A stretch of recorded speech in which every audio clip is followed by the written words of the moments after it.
그럼 궁금한데요. 지금 추가 질문하겠습니다. 표결이라는 건 이제 국회에서 이 선출한 표결하는 거잖아요. 그렇습니다. 그때 합의가 있으면 그때 합의가 있어야 되면 표결 뭐하러 합니까? 합의가 있어도 표결은 하죠. 선출을 해야 되니까. 근데 아까 말씀드렸듯이 아까 지금 제가 한 사례만 지금 얘기해서 제가 여기 써서 그런데요.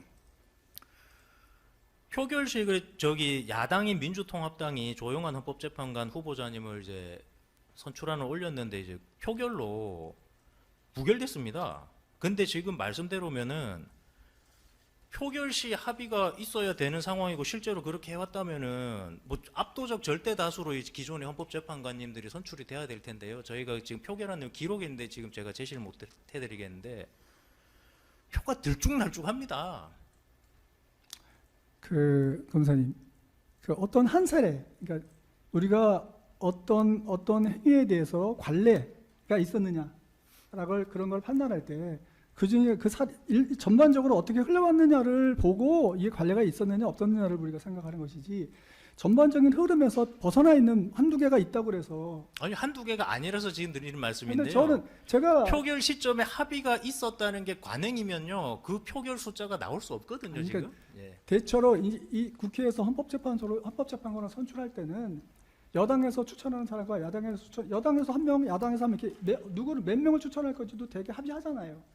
그 다음에 여당에서 후보를 추천하고 또 야당에서 후보를 추천하면 그 추천된 후보에 대해서도 대략 합의가 있은 상황에서 국회 표결 절차가 가는 거죠. 그렇지 않습니까? 알겠습니다. 네, 다음 질문 하시죠. 12-2항입니다.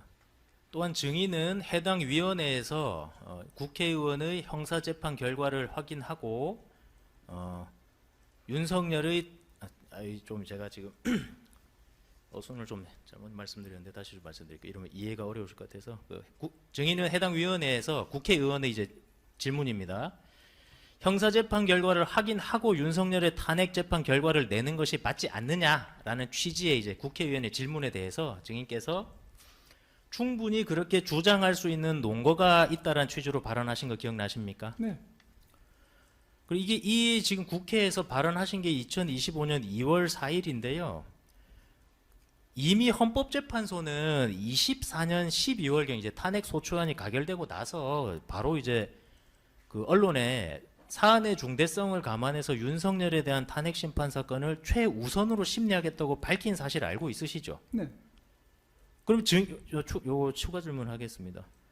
그럼 이때 그렇게 주장할 수 있는 논거는 이제 어떤 취지로 발언하신 건가요? 이제 헌재 입장하고 이제 다른 아예 이건 헌재 입장과 다른 취지를 발표하신 거라서요? 헌재에서는 예. 지금 헌재법에 보면 형사 사건이 진행되는 경우에는 재판 절차를 중지할 수 있다고 돼 있지 않습니까? 예. 그러니까 당사자가 이 헌재법에 따라서 현재 재판을 중지해달라고 주장할 수는 있는 거지 않습니까? 그런 논문은 법조문에 있으니까요. 예. 그런데 거기에 대해서 헌재가 그걸 안 받아들인 거죠. 예, 알겠습니다. 그런 거 아니겠습니까? 그래서 제가 그렇게 주장할 논거가 있다는 것은 법률 조문에 있으니까요. 예, 알겠습니다. 14항입니다.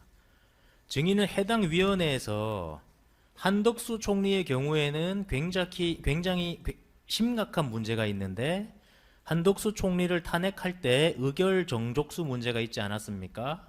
한덕수 총리 탄핵의 경우에는 탄핵과 관련돼서 쟁점이 두 가지가 있어요. 하나는 뭐냐면 요건이 의결 정족수가 충족됐느냐의 문제입니다. 라고 발언하신 사실이 있으시죠? 있습니다. 네. 그런데 2025년 3월 24일 헌법재판소에서 이건 이제 다수 의견이 한덕수 총리에 대한 탄핵 심판 청구 사건에서 의결 정족수가 충족됐다고 판단한 사실 알고 있으시죠? 그렇습니다. 그런데 어쨌든 예. 소수 의견은 3분의 2라고 한 소수 의견도 있지 않습니까? 예, 알겠습니다. 아까 이 부분에 대해서 말씀하고 네네. 싶고 있으면 말씀하셔도 됩니다. 예. 그것도 지금 아까도 말씀드렸지만 그거는 이제 사후적으로 판결은 그렇게 됐잖아요. 예. 그런데 그 당시 그러니까 국회의장께서 과반수로 해가지고 한덕수 총리의 탄핵을 의결할 그 당시에는 본인은 헌법 해석이 없었습니다. 그건 아시잖아요. 그런데 헌법학계에서 권한대행의 경우에 탄핵을 할 때는 의결 정족수가 권한대행에 따라야 되느냐 아니면 그 사람의 신분에 따라야 되느냐가 학설상 논쟁이 있었어요. 학설상 논쟁이 있었는데 제가 알기로는 학설상 논쟁에서 다수설이 오히려 권한대행의 지휘에 따라야 된다는 게 다수설이었고 특히 문헌 이것과 관련해 가지고 헌법 교과서라든가 이런 데서 이 문제를 다룬 문헌이 내가 알기로는 거의 없는데 제가 알고 있는 유일한 문헌이 뭐냐면은 헌법재판연구원인가? 거기서 헌법재판연구원들이 몇 명 모여가지고 만든 공조를 만든 헌법재판소법 주석서가 있었습니다. 그 주석서에서는 권한대항을 탄핵할 때는 권한대항의 의결정서를 따른다고 교과서에 그렇게 돼 있어요. 그리고 아마 제가 알기로는 입법조사처에서 옛날에 그 박근혜 전 대통령 탄핵 그 무렵에도 권한대행에 뭐 이런 것 때문에 문제가 있었는지 입법조사처에서 그때 한번 조사가 된 적이 있었던 걸로 알고 있는데, 그때도 입법조사처에서는 이 교과서 그 문헌을 인용해서 무슨 보고서를 만들었던 걸로 저는 그렇게 기억을 하는데, 그러니까 그 당시만 해도 어쨌든 일반적으로 알려져 있는 다수설은 3분의 2였단 말입니다. 그러니까 제가 그렇게 얘기한 거예요. 이게 만약에 헌법재판소에서 나중에 진짜 지금 교과서에서 나와 있는 이대로 탄핵소추 의결정도수가 3분의 2다라고 결정을 하게 되면 한덕수 총리를 탄핵한 건 무효지 않습니까? 그건 굉장히 심각한 무효죠. 그리고 무효가 돼버리면은 지금 그 무효에 따라서 지금 하고 있는 최상목 부총리의 권한대행이 무효인데요. 그럼 최상목 부총리가 한 행위 중에서 일반적인 사실행위는 모르겠으나 적어도 헌법재판관을 임명하는 것처럼 이렇게 법률적으로 헌법에 규정되어 있는 임명권 행사는 이게 과연 이 탄핵 자체가 무효인데 이게 유지된다고 어떻게 장담하겠습니까? 이건 굉장히 큰 문제잖아요. 저는 그렇게 그걸 말씀드렸던 거고, 다만 헌법재판소에서 나중에 이게 2분의 1이다라고 했기 때문에 문제는 없었던 거죠. 그렇지 않습니까? 그런데 그때도 이게 3분의 2냐 또는 2분의 1이라는 이 쟁점과 관해서는 국회의장께서 그냥 나름대로 해석해서 의결을 하신 거예요. 그건 뭐냐? 그게 국회의장이 국회법에 관해서 법 집행권까지니까요. 국회의장께서 그런 논란이 있는 사건에 대해서 자기가 스스로 해석을 해가지고 2분의 1로 했지 않습니까? 그런데 만약에 헌법재판소에서 나중에 이게 3분의 1이라고 결정됐다고 해서 그 국회의장의 그런 2분의 1로 해석해가지고 선출한 행위가 범죄가 될 수는 없지 않습니까? 그거는 법 집행기관이 1차적 집행권한을 행사한 거니까요. 그게 무효가 될 뿐이지. 15항입니다. 증인은 해당 위원회에서 국회의원의 이번 계엄 내용적으로 위헌입니까? 합헌입니까? 계엄 요건을 갖췄습니까? 라는 국회의원의 질문에 절차적으로 하자가 있다는 것은 인정합니다. 내용적으로는 아마 이제 헌법재판소나 대법원에서 판단하지 않겠습니까? 라고 발언하신 사실이 있으시죠? 그렇습니다. 그거는 제가 중앙행정기관장이기 때문에 예. 지금 재판이 진행되는 사건에 관해서 재판 결과에 대해서 그렇게 말하는 건 적절치 않기 때문에 그렇게 말한 겁니다. 헌법재판소에서 판단할 사안이니까요. 증인은 2024년 12월 31일 국무회의에서 12월 31일입니다. 최상목 권한대행이 국회 선출 헌법재판관 중 정계선, 조한창을 임명하자 최상목의 결정에 대해서 비판하는 의견 밝히신 사실 있으시죠? 어쨌든 뭐 의견을 밝힌 적이 있습니다. 예. 비판 아니면 이제 어떤 의견 밝히신 걸로 기억하십니까? 그 자세한 그 부분에 대해서는 오늘 제가 진술을 거부하겠습니다. 왜냐하면 이게 지금 국무회의 대통령 인사권과 관련된 거잖아요. 인사권과 관련돼서 내부적인 의사결정 과정에서 있었던 이런 말들은 밖에서 이렇게 공개해서 이런저런 얘기를 하는 것은 적절치 않습니다. 저는 그렇게 보이고요. 그 다음에 지금 보니까 특검에서 지금 종합특검 2차 특검이 진행 중인데, 지금 2차 특검의 수사 대상이 계엄 선포 이후에 4월 4일까지 이루어졌던 뭐 여러 가지 뭐 후속 대응 조치니 어쩌니 이렇게 이런 얘기를 하면서 그런 전반적인 거에 대해서 관여한 사람이 수사 대상으로 돼 있어요. 그리고 지금 오늘 제가 이 법정에 나와 있습니다만 이 헌법재판관 임명 과정에서 있었던 일들에 대해서 아마 그 12월 4일 날인가 뭐 그때 있었던 어떤 회의 이후에 이게 뭐 전체적인 이 과정에서 있었던 일인 것처럼 그렇게 공소장이 기재돼 가지고 지금 재판이 진행되고 있는 걸로 알고 있는데요. 그래서 이 사건에서 제가 발언하는 그런 사실관계에 대한 발언이 앞으로 제가 소추당할 수도 있는 그런 위험도 있어서 그런 부분은 제가 진술하지 않겠습니다. 그 의견을 밝혔다고 말씀하셨는데 뭐 그거는 언제 있었던 일인가요?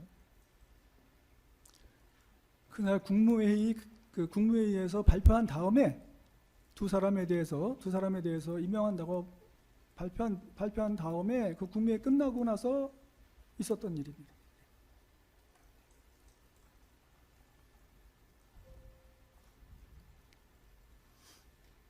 그러면 이제 2024년 12월 31일 국무회의에 따른 발표가 있었는 후에 뭐 의견을 제시한 적이 있대 말씀이시네요. 그렇습니다. 그럼 내용을 뭐 떠나서 뭐 내용 말씀 안 하시더라도 누구 어떤 자리에서 말씀하신 내용을 대해서 그 부분은 진술하지 않겠습니다. 그 부분도 구체적인 진술을 예, 거부하시는 겁니다. 근데 어쨌든 그때 가졌던 제 생각을 말씀드리면, 그거는 아까 지금 말씀드렸듯이 총리께서 좀 여야가 합의해달라고 보류하셨던 보류했던 그거가 그렇게 부당한 것은 아니었다. 이게 위헌적인 그런 행위는 아니었다는 게 제 생각이었습니다. 예.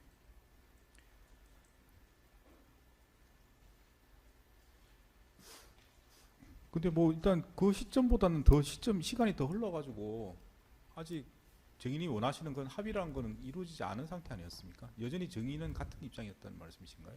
아니요, 그러니까 선출될 당시에, 그러니까 이 세 사람을 국회에서 선출된 당시에, 그때 이제 헌법재판소에서는 나중에 이제 그 후보들 명단이 국회의장한테 여야에서 제출될 때까지를 봐서 이건 합의가 있었던 거다라고 인정을 하신 거잖아요. 헌법재판소에서 그동안의 판결에서.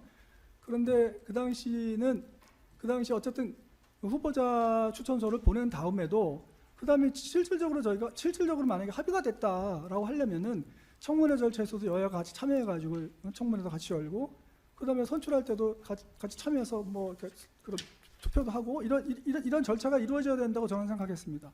근데 그 이후에는 그러지 않았고, 헌법재판소 판결문에도 있습니다만 헌법재판소에서 그 당시 아마 공방을 하면서 그런 얘기도 있었던 것 같아요. 그때 여야가 합의할 때 처음에는 헌법재판관 3명 중에서 이 인원수를 몇 명으로 하느냐가 쟁점이었지 않습니까? 그럴 때 기존의 관례는 이 3명 중에서 한 명은 여, 한 명은 야, 한 명은 여의 합의, 이렇게 해가지고 이제 뽑아온 사례들이 많이 있었는데, 그때는 이 민주당 쪽에서 민주당 쪽이 의석수가 절대 다수이기 때문에 이 3명 중에서 2명은 민주당이 추천하겠다. 그리고 이 국민의힘에서는 아니다, 옛날처럼 1대1 다 합의를 하자. 이것 때문에 계속 합의가 안 됐었잖아요.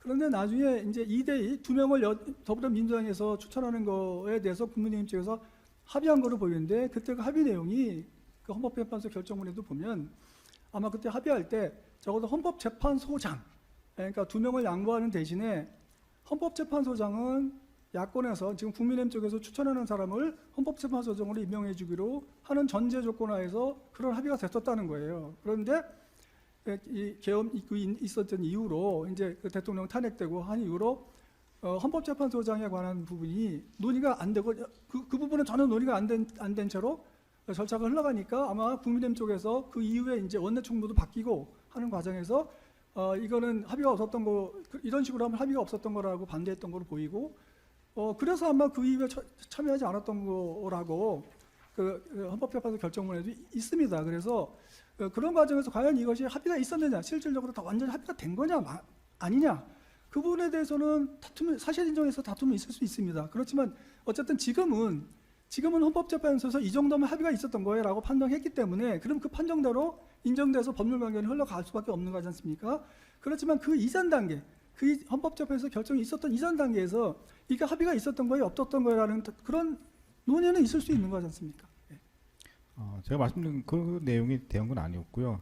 일단 그 한덕수 권한대행이 이제 뭘 의사를 표시했을 때 이제 그 말씀하시는 것 같고요. 네. 지금 뒤에 이제 최상목 권한대행이 이제 2명을 임명하지 않았습니까? 임명했죠. 예, 예. 그런데 시점이 뭐 기간이 많이 뒤는 아닙니다만은 좀 뒤에 이제 그런 일이 벌어졌는데, 그 정인이 말씀하신 이거 뭐 판단의 문제가 아니고 그냥 궁금해서 여쭤보는 겁니다. 일단 정인이 원하시는 모습이 뭐 이상적인 모습이긴 한데, 정인도 말씀하셨듯이 그게 안 되면 결국은 뭐 다수결로 할 수밖에 없다고 아까 말씀하시지 않았습니까? 불할 수 없는 거죠. 결국은 이제 그 한덕수 권한대행이 그 말을 했음에도 불구하고 오히려 탄핵 소추를 당하고, 네, 그 다음에 이제 그 시간이 좀 지나서 최상목 이제 권한대행이 이제 왔을 때도 결국은 뭐 달라진 게 없고 더 악화된 상황이었고요.